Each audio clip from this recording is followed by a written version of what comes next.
us as well. We come back to you for our next discussion as well. Now, India has accused Pakistan of Sabre rattling after reports claimed Army Chief Asim Munir issued nuclear threats during a US visit. Indian media quoted Munir as saying Pakistan would take half of the world down if pushed to the brink. Pakistan has not confirmed the remarks, and an official speech version omitted them. India's foreign ministry called the comments irresponsible and regrettable, especially made in a friendly third country. Both India and Pakistan possess nuclear weapons. The incident comes amid strained India-US ties, following Washington's renewed engagement with Islamabad and disagreements over a May ceasefire. Munir was in the US for a CENTCOM event. Now we go back to our guest discussion with retired Major General Sudhakarji. Thank you, Major General Sudhakarji, for staying with us. Now, how shocking is this news that has just come in, and how shocking is the fact that this statement was made in US? Asuma, very good question raised by you. It is actually Pakistan is being made a proxy to play a game against India by USA. It is as simple as that. So Pakistan may not be wanting to use such kind of saber rattling to put pressure on India. However, since he's making these statements from the soil of USA, it goes to say that Pakistan Chief of the Army Staff or Field Marshal Munir, he has tacit support, he has implicit blessings of United States of America's administration. Having said that, let me also remind Pakistan as also USA that it's easy to saber rattle on issue related to something sensitive and very dangerous as nuclear weapon.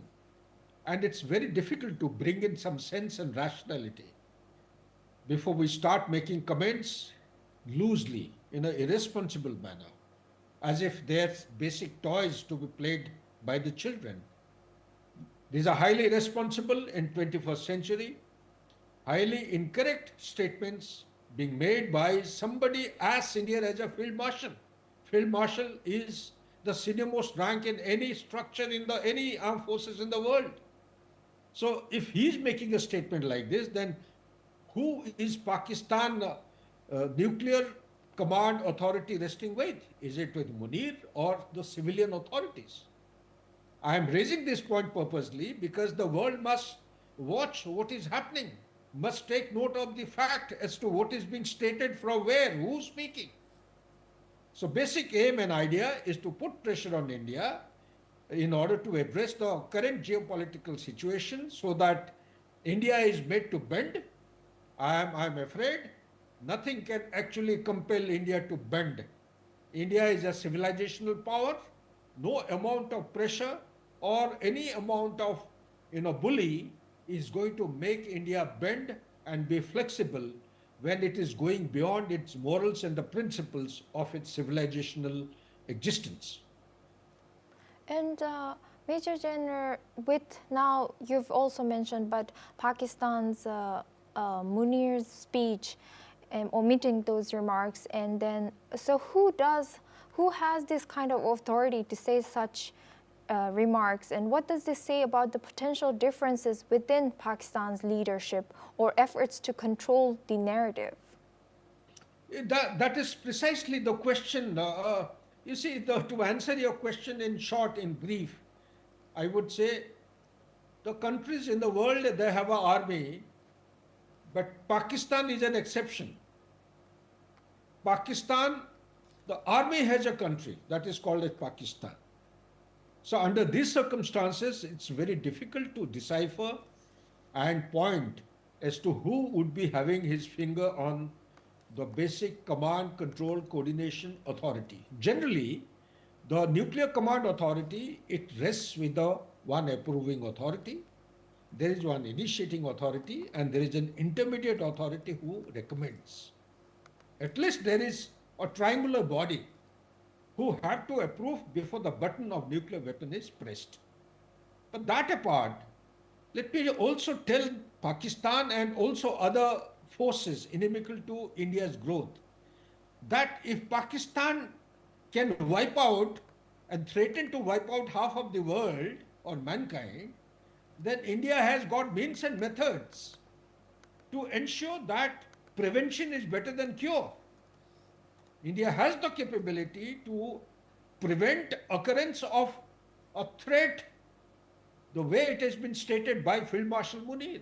If push comes to shove, the nuclear doctrine of India, which is resting on the paradigm of second strike capability, that is no force use, can be revised and made comparable with the first use doctrine of Pakistan. Back to you, Asuma.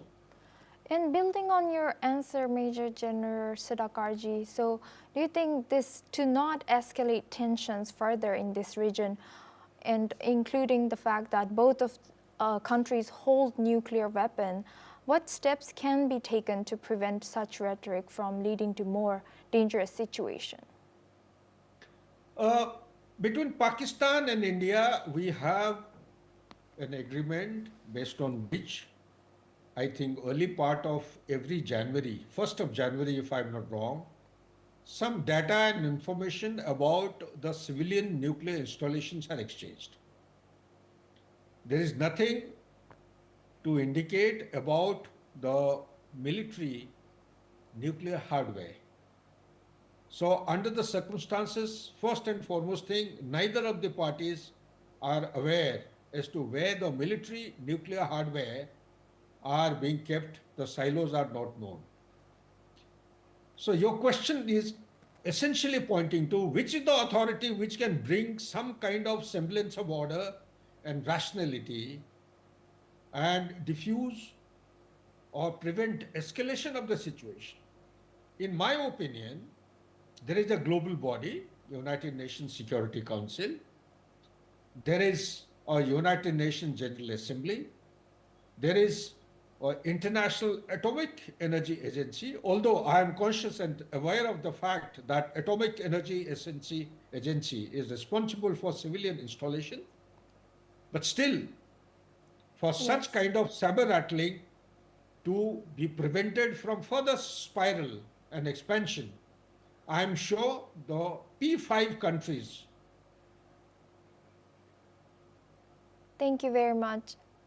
Major General Sudakarji, sorry we have run out of time for this discussion, but thank you always for